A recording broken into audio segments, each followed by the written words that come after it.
We don't have time for the pleasantries of a nudist culture. We don't have time to enjoy the privileges and the perks of feminism. And so I can no longer relate to feminism. I can't relate to the nudist culture. I can't relate to any of that because what we are facing is completely different. Now, this does not mean we should wave the white flag. It doesn't mean we should accept patriarchy as the norm. Currently in South Africa, where I live, we are facing another pandemic known as gender-based violence, where a woman is raped every 30 seconds. Now, I can't discredit the victories of the feminist movement thus far. I can't discredit what the likes of Chimamanda Ngozi Adichie have done for gender equality, but I think it's time we reevaluate the cause. It's time we found African solutions to African problems, because we are still 50 steps back. We're not at the level of freedom and equality that the women in the West face, and so we cannot adopt their movements as our own. We need to find our own movements. We must remember that before colonization, before the existence of feminism, we had female matriarchs, fierce leaders who knew what to do. And we can still do that now.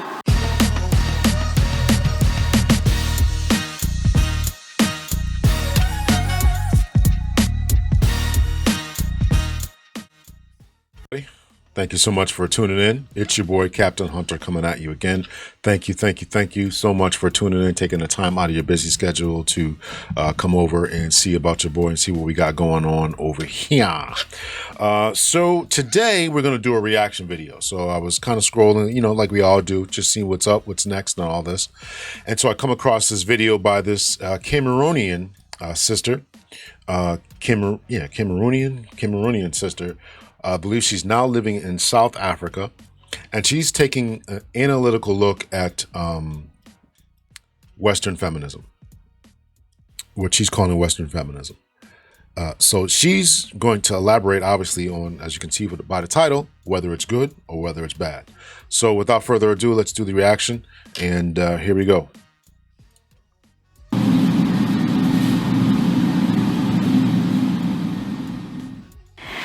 Is Western feminism dangerous to African women?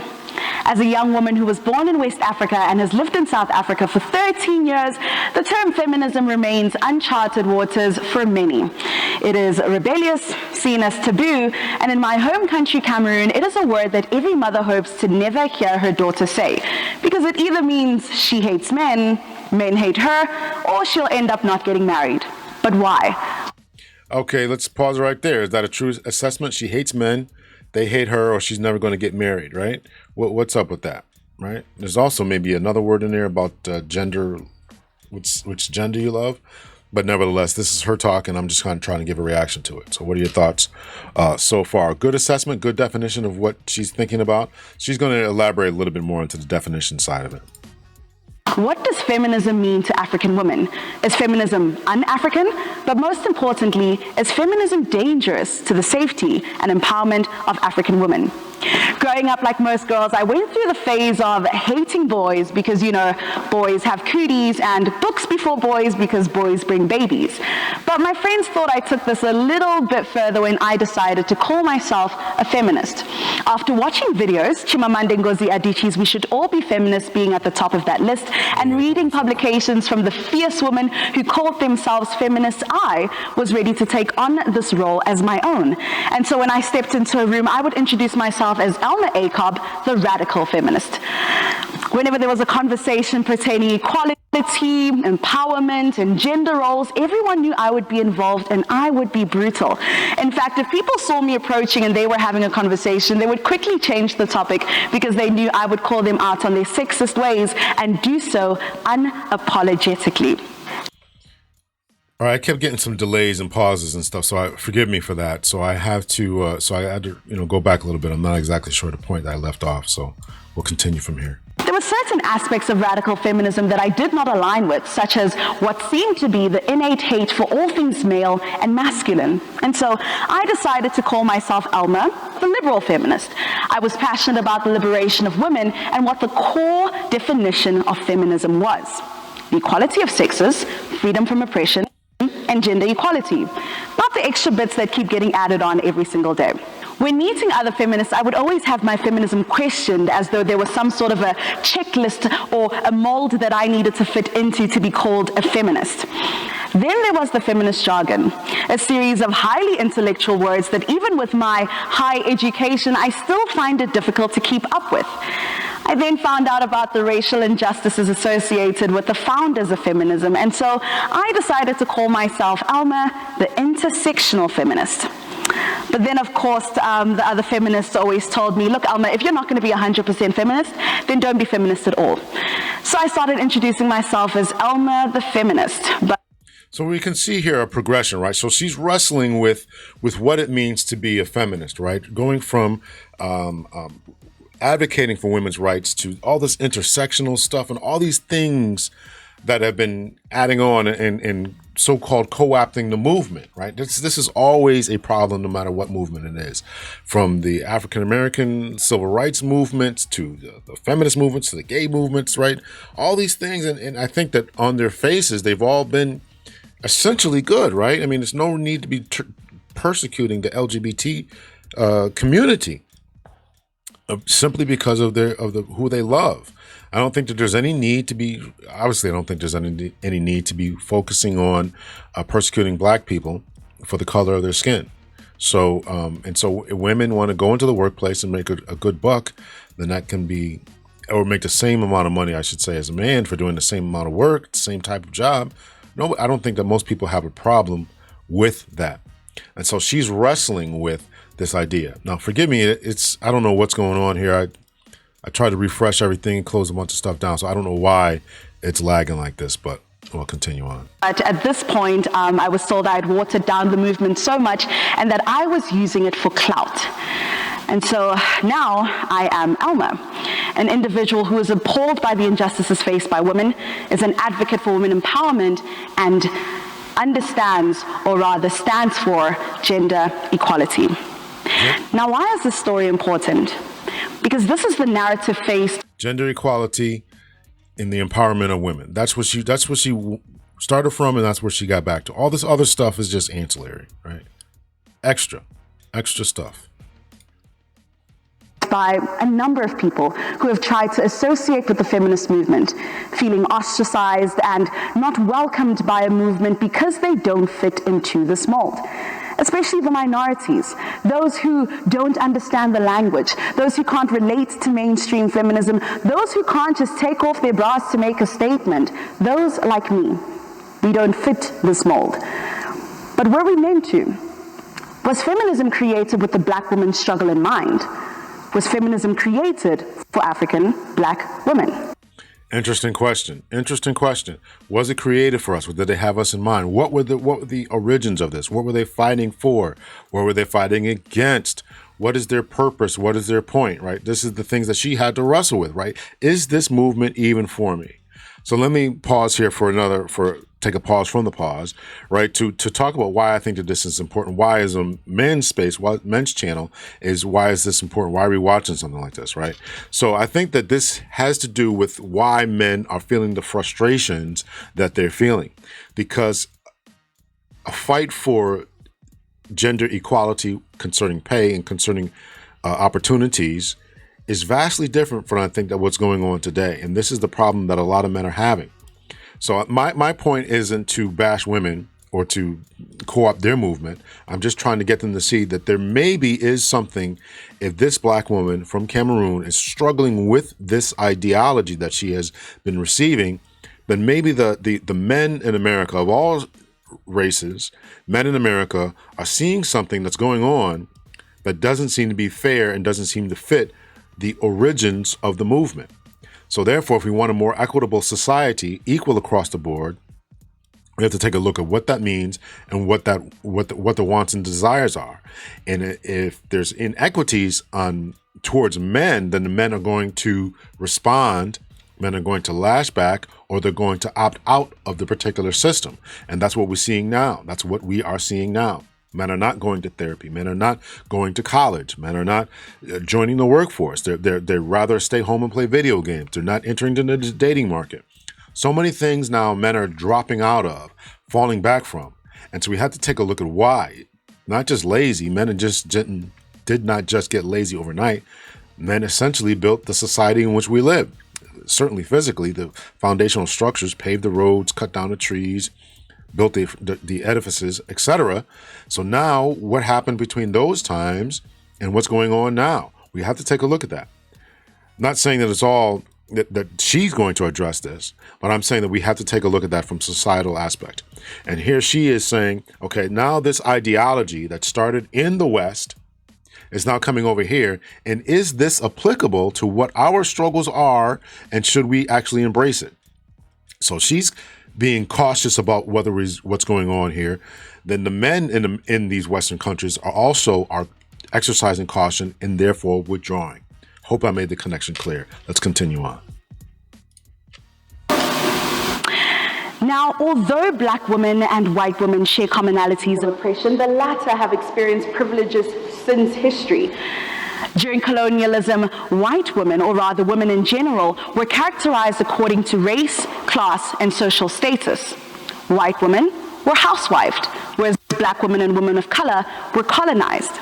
The creation of the domestic housewife meant the white woman's withdrawal from a very male-dominated and a male-created society. She was meant to look pretty and take care of the home and not participate in anything else such as politics and leadership or getting a job. And thus the foundations of feminism were founded on the principles of a white woman no longer wanting to be a housewife. She wanted to run for office. She wanted to drive a tractor. But that same femininity that was afforded to white women was completely stripped away from black women. Black women were seen as aggressive, sexually perverse, and capable of doing any sort of labor, hard labor or soft labor. Now think about this now, right? We've often heard this, right, of different, particularly black women in these movements who've often expressed exactly what she said, right? This, who wrote that? I can't even think. It wasn't Ida B. Wells. I gotta Google this. Who was it that wrote Ain't I a Woman, or Get the Speech? Sojourner Truth, right? Writing about that, right? So this, and notice, this is an African woman who's saying this. This is an African woman, right? This is not a woman from the United States or from the Western country. This is an African woman who's still, even in their colonial oppressive society that was forced upon them, they still had to wrestle with these stereotypes and tropes that were put upon them, that black women, whether you're a Western black woman who was a descendant of slaves or enslaved yourself, and then therefore even after being freed, was not subject to the protections of to the criminal justice protections that were afforded to others, women in that society, because they were seen as loose, and you couldn't be really the R word because they were seen as loose. These same type of projections were put on to African women on the continent. And so we really have to do a serious assessment and say, what is the deal with this, right? What is the deal with this? If they're projecting this, then why is this going on? And so you have to wrestle with what has happened to this.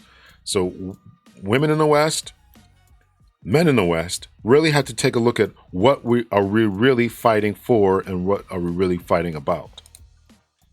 Note that in comparison to the black woman, the white woman was already superior, emancipated, privileged, liberated, free.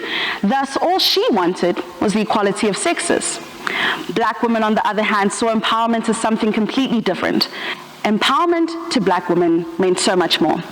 It was fighting against racism, fighting neocolonialism, fighting socially economic mechanisms. Not just colonialism, but neocolonialism, right? Banks taking over, controlling the minds, entering into financial agreements to give away your natural resources under the threat of against loan and other financial insecurities that these nations were facing. You had to fight against that, right? Can't get the proper loans, can't move into certain areas, all this type of stuff, right? This is what feminism or equality meant to them. They were fighting for their life. And so black African women, the early African feminists, were reluctant to align themselves with this term of Western feminism because they believed that it focused solely on the white woman, making her at the core of this movement, and it ignored the marginalization and the plight of the black woman. Also remember, that white women participated in the enslavement of black women. So it makes sense to me that a movement that empowered one race of agenda and oppressed the other race of agenda is not welcomed by everyone. So my question is, was African hopeless before feminism? I mean, did we completely disregard women's rights? Now, I remember growing up and hearing the stories about the matriarchs from my village, in Oshe, Cameroon, the women who spoke and thousands listened. Now, they were the advisors to chiefs. They led kingdoms alongside their kings. They made a difference. They had influence. Man, that's a powerful statement. These people had influence. They had power. People were listening to them. And so, there's been so much talk about the breaking of the American black individual. But not only was it, were we broken, but we have to understand that when colonialism took over, right, Africans were obviously exported, right, or enslaved people who were brought to the Americas. And by the Americas, I'm including South America as far as Brazil, the Americas, Central America, and the Caribbean as well as North America, right? We had our systems taken from us and we were broken. But those on the continent still suffered as well. And so she's heard the stories about the great-great-grandparents and forebears who were exalted members of their communities who didn't. So this idea she's going to talk about, these ideas were foreign to these people, right? These ideas of what Western women were talking about. Not only heard of this, but saw it myself when I visited my village and saw the women of the compound, who made the decisions. There, respect was granted according to age, not gender. So the oldest woman in the compound, known as Avur, would be granted the highest level of respect by every man, woman, and child. These were the fierce African women that we had never heard of growing up. And that's the problem, the fact that these narratives are not documented. And so these women had never heard of the term feminism. In fact, feminism doesn't even exist in our dialect, but they were happy. And they were living a life that today would be seen as oppressed. And that's something that I still can't. They were happy. They were living a life that would, by today's standards, would be seen as oppressed. They were happy. Their societies are flowing. They had influence. Chiefs are listening to them. But you listen to somebody else, and they're convincing you that you're being oppressed. Sit with the fact that our grandmothers who are uneducated are currently labeled as oppressed, are currently labeled as enslaved, whereas they were doing their hardest and sacrificing for us to have the basic necessities. Even today, we see women who decide to be housewives being looked down upon by the feminist movement as not being strong enough and as settling for less. So, is feminism un-African? Well, I'll let you decide that question, but here's something to think of. Mainstream, or rather current Western feminist ideology, is based on the concept of I. How can I free myself from oppression? African community ideology is based on we. How can we empower ourselves for the benefit of everyone? Ubuntu, I am because you are, with strong family values. So this is very, very important, right? Because we talk about more communal societies versus the more individualistic societies. And that's exactly what she's saying. So there is a saying within the so-called manosphere that says that when a man works hard, goes out there, slaves, makes himself the best that he can be in order to provide for a family. Whereas in some cases, women who do the same, achieve greatness, achieve great status, only concern themselves with I. I am now able to take care of myself. I don't need a man. I can take care of myself. It's just me and my kids. I'm going to travel the world. And they're not thinking about building a life in a community. And so this is exactly what she's saying, is that this is antithetical to the African system that they are involved in. So if they don't want that, or she doesn't want that, then what makes you think that the men in the West, who are traditionally trying to make themselves the best versions of themselves that they can be, what does that say about them and their perspectives and their prerogatives concerning how they want to live and who they want to nest with and build with? So this guides their their principles and thinking, and it seems antithetical to many African sisters, and it seems very antithetical to many men in the West who want traditional types of relationships and want traditional types of families. The problem with feminism is that it is individualistic. It tries to be representative of an entire gender group. And the truth is, as women, we're completely different. We differ from our cultures, our traditions, our norms, our histories, even our oppression is different. And that's why you would be able to differentiate between a Nigerian feminist and a South African feminist, because of their histories and their cultures and their traditions and what they say is norm. So to answer your question, the manner in which feminism is defined with such strict borders that do not accommodate tradition, the fact that African culture is looked down upon as oppressive, and the fact that women who choose to be housewives are seen as less, and most importantly, the fact that cancel culture doesn't even allow us to have a broad overview on the subject of feminism, I don't think it is suited for the African narrative. Now, let's quickly chat about cancel culture, and I'm sure this is something you can relate to because it's very prevalent in our society today. The fact that someone can say something and be completely cancelled for it, and someone will say the exact same thing and society will say it's okay. Unfortunately, feminists have been seen at the forefront of cancel culture. Socially charged guardians of galaxy who get to decide if we are woke and correct and good or bad, and not even capable of being seen as worthy human beings. So if you speak out, if you're a college professor, you speak out, and you can be fired, you can be let go. If people are doxing individuals, things along those lines. So this cancel culture is advocated for or is prevalent, as she's saying, and she lives in South Africa, so she's noticing it there. So let's just pause right here from this, and let's take a look at something that's going on, and even at Harvard, right? So Harvard, it says, this is from the crimson.com article, right? More than 70 Harvard faculty form Council of Academic Freedom, co-led by Steven Pinker, right? Psychological professor Stephen A. Pinker is co-leading the Council on Academic Freedom at Harvard, right?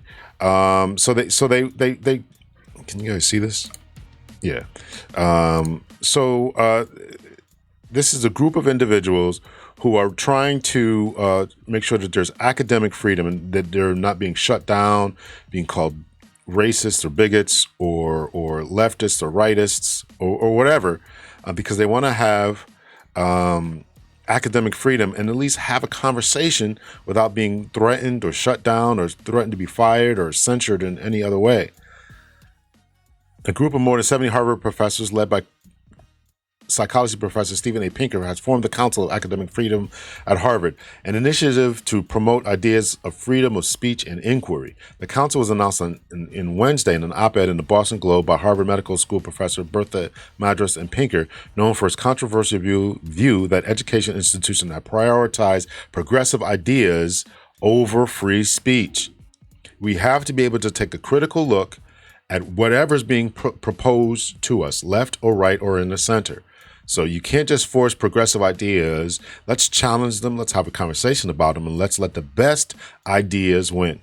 Pinker and Madras wrote that the group will encourage the adoption and enforcement of policies that protect academic freedom. When an individual is threatened or slandered for a scholarly opinion, not just an opinion, but a scholarly opinion, right? We can go to the scholars, we can go to the academic work, we can look at the peer-reviewed journals, we can cite some type of source or evidence for our claims, and they're being censored for that. It's crazy. When an individual is threatened or slandered for a scholarly opinion, which can be emotionally devastating, we will lend our personal and professional support, they wrote. When activists are shouting into the administration's ear, we will speak calmly but vigorously in the other one. We will require them to take the reasoned rather than easy way out. In a Wednesday interview, Summers said making sure there are no unacceptable subjects on university campuses and promoting viewpoint diversity is profoundly important. There are very serious issues of viewpoint diversity and unacceptable subjects for dialogue and pressures for conformity at Harvard, as there are at other universities, he added. This goes on, right? So they've had to push back against this. So this is that This is what's going on. This is the cancel culture. This is why people don't want to speak up, right? If you got Harvard professors who are obviously very highly intelligent, highly learned, highly scholarly, looking at evidence, and if they're being censored or threatened, then, what are, in one other article that I wrote, I can't find that article right now, but if they're being censored and they're being scared, then what are the other, lesser universities, right? Harvard considers themselves the beacon, if not one of the beacons of American education, right? Harvard, Yale, Stanford, Rice, Columbia, etc., right? So there's people scared to speak out. Those professors scared to speak out because they're only producing or promoting progressive ideas how much more than others. So this goes on to the idea of what she's talking about there. So let's get back to her.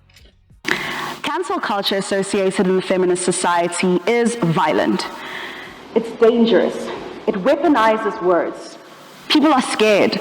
People are afraid to talk, afraid to have opinions, afraid to breathe wrong in case you have the cancel culture vultures breathing at the back of your neck. The problem with cancel culture is that it stops the ability of learning, the ability of educating. And I know what you're thinking, Elma, there's Google, there are resources out there and everyone should be able to educate themselves. But when you sign up to be an activist, you sign up to educate. You sign up to empower, and you sign up to make a difference. So it is our role to keep on educating. It is our role because if we do not educate, then progress will not be made in society. Now let's discuss the dichotomy between feminism as a concept and feminism as it relates to African women. Last year, I remember looking at two articles back to back, and the headlines were the horrendous effects of female genital mutilation, and the other was the German nudist culture. It was at that moment that I realized that what the West saw to be as feminism is not what I saw to be as feminism. As African women, we are fighting for so much more. We have bigger fish to fry. We're still fighting the clasps of female genital mutilation, the fact that we have children who are being sold off to child marriages. We have sex slaves. We are fighting a war here. We're fighting for our lives. We don't have time for the pleasantries of a nudist culture. We don't have time to enjoy the privileges and the perks of feminism.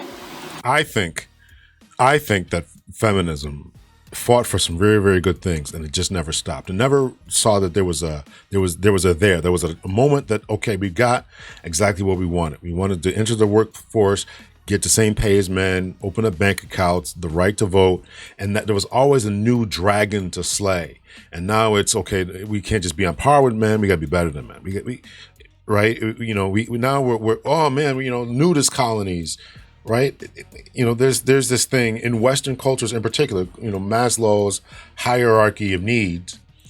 And now it's like they've entered this, you've got the basic needs met, food, comfort, safety, food, clothing, shelter, safety, right? We've got the friends, we've got we got the peer recognition and all this kind of stuff. You got all that, right? So now it's a self-actualization phase. And this is where the feminist kind of thing is that the self-actualization phase that is driving men to stop interacting. Was that always the case? Was to get men completely out of society and create a society in which men are drawing back and pulling back?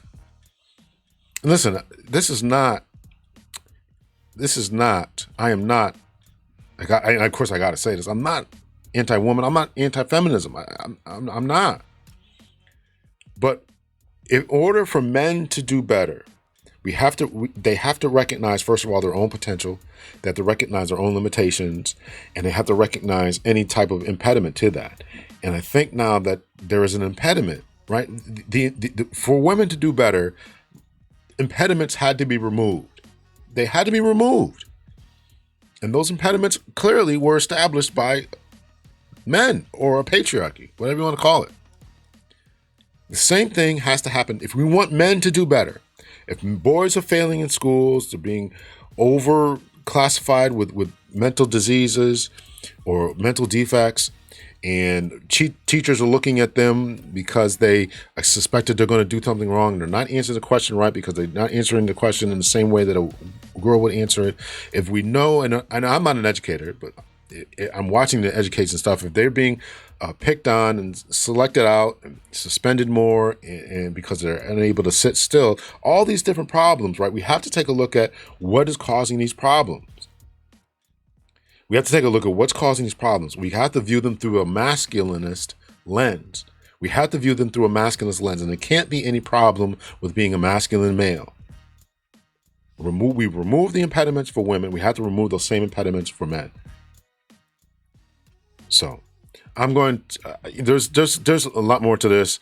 I don't want to make this too long. It's probably too long already, but watch the rest of the video. It's good. It's only a few minutes left. I'm not going to do it. It's like 4 minutes left. I'm not going to do it. But she talks about how her father told her to go to school and get her education. I think she had two sisters who had their PhDs. She has her master's degree. And I think she's working on a master's degree or she's getting a PhD. I don't know. I can't remember. I don't want to make this too long, but I thought it was good. And she's making the point that it's a different type of situation. And I think that we have to recognize that there is a top there. There is a top. There is a top. There is a limit to it. And I think that we've gotten there. And now we have to really kind of focus on getting our boys to be where they need to be, getting our men to be where they need to be.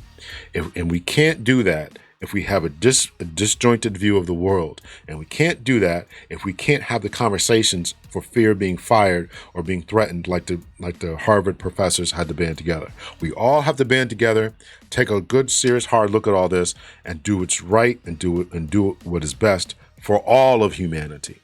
For all of humanity. Let me know your thoughts and opinions. Much love and peace, everyone. Don't forget to rate, subscribe, and share.